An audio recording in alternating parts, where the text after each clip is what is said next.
Hey, welcome back to the channel. Man, I want to do this video outside, but Oklahoma had other plans. It was 70 degrees today at noon, and currently at 5 o'clock it is 40 degrees. And the wind's blowing about 30 miles an hour out of the north, and it is freezing cold. So we're just going to do this in the truck and see how it goes. I wanted to give you a little bit of an update on the X-T5 and just some of the things that I don't like about it real fast. I'm not a big fan of the grip. It's just too small for my personal liking. You know, I've been using this camera with a lot of smaller prime lenses, and you can get away with that. I also put the 16 to 80 f4 on there, and it was getting really pretty front heavy. And I could see if you're going to be using a zoom lens or a bigger lens or heavier lens, well, that could be an issue, you know, holding that all day long, the grip on this camera. Now you can also get a grip extender or a cage or something like that, but to me, once you do that, you kind of defeat the whole purpose of the camera itself, being smaller and, you know, lighter weight. But I'm not a huge fan of the grip of the X-T5. Another thing that I've been having problems with the camera with is I've been having card read errors. The weird thing is like the card read error is so random. And I've used a couple of different cards in it. I've used Sony cards and Lexar cards. And I've used one and then the other just by themselves. And I put them both in the camera and wrote to both cards at the same time. I mean, I've tried a whole bunch of different ways to try to test and see what exactly was causing the problem in my particular camera. And I just can't seem to come up with a good solution as to why it's happening. Generally, when I get that error message, I just pop the cards in and out and, you know, resume shooting. It's not that big a deal. It's just that it just happens randomly, and that's kind of, I wouldn't say I'm nervous about it, but it also is, you know, something to consider. Another thing that I don't like about it is the no flip screen. Now, I go over all those reasons about why I prefer a flip screen in my previous video. And to me, it's not that big a deal because when I see myself using this camera, it's not, you know, filming like this right here. I have other cameras for that. I'm basically going to be more behind the camera. So even though I would really like a flip screen with this camera, it doesn't have one, but I don't see it to be that big of an issue. If I just had to have a flip screen and a Fuji camera, I'd definitely go up the XH2 or the XH2S. But again, those cameras are just a little bit bigger. I mean, they're basically, I had the XH2S for a while. It's basically like using a Fuji with a Sony body, and that's not really what I wanted. And that kind of leads me to the reason that I want to continue on with this X-T5 at least for a little bit longer. Generally, I use Sony cameras. You know, I have a few of them. I like the cameras. They've always done well for me. I have no problems with them all. But sometimes I just want a little bit different experience, and that's kind of where the Fuji comes in. So I've had this X-T10 for a long time, basically since it came out.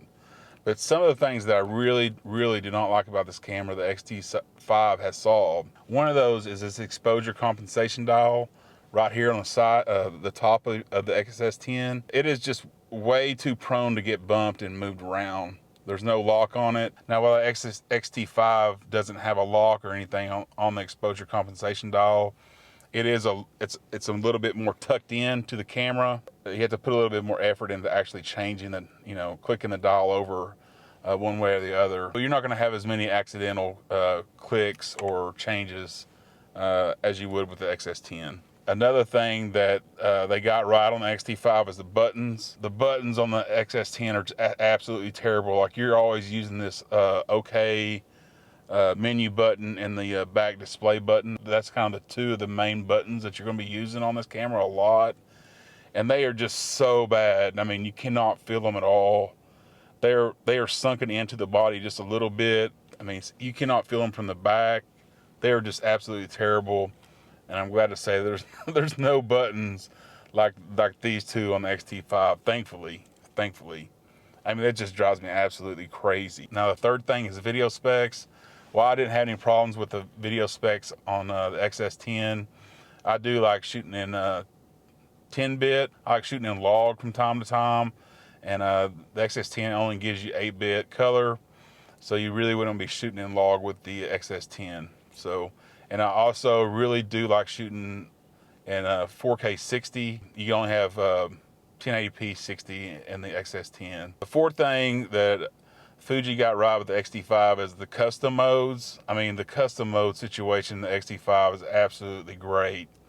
You get 7 custom modes for video, 7 custom modes for photo, and you're able to name them all. So what you do is you go in there and you hit the Q menu, and you can switch between all your custom modes. And then when you're switching through them, you can see what you name them on the top of the screen there.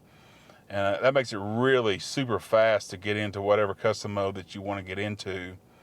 Even like the XH2 and the XH2S, you do have, you know, the custom mode dial on the side. You have 7, but you can only use those 7 for both video and photo. But when you're going through there, you can't see what you name them, you know. So when you're getting up there to some of the ones that you don't use as regular, you know, maybe like, you know, 5, 6, or 7, maybe you don't remember exactly the settings that you put in there, so you just can't remember exactly what what mode you're actually switching into. But the X-T5, man, you can actually see what you named it right there when you're choosing it, and it just works out great. I mean, this is that is the best implementation of custom modes that I've seen in any camera, bar none, up to this point. And the main thing that they fixed with the X-T5 over the XS10 is the autofocus. The autofocus is just 1,000 times better with the X-T5. The XS10 just is not really, just not very good. The X-T5 to me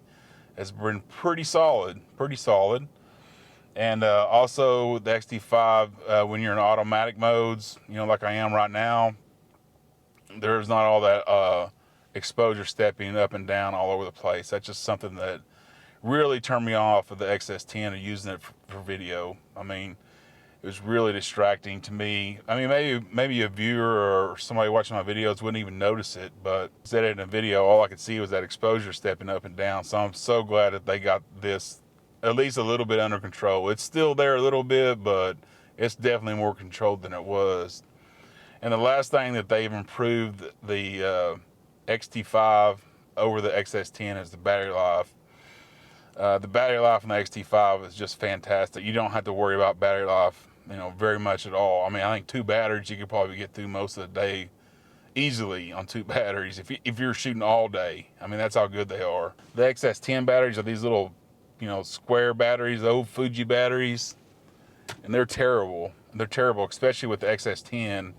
I think that the IBIS mechanism just wears them out, and it seems like, man, once you get past that first bar, it just shoots. It just plummets to nothing in no time. So you're always having to make sure that you have at least 2 to 3 batteries with you at all times. So anyway, that's just a little recap of the X-T5.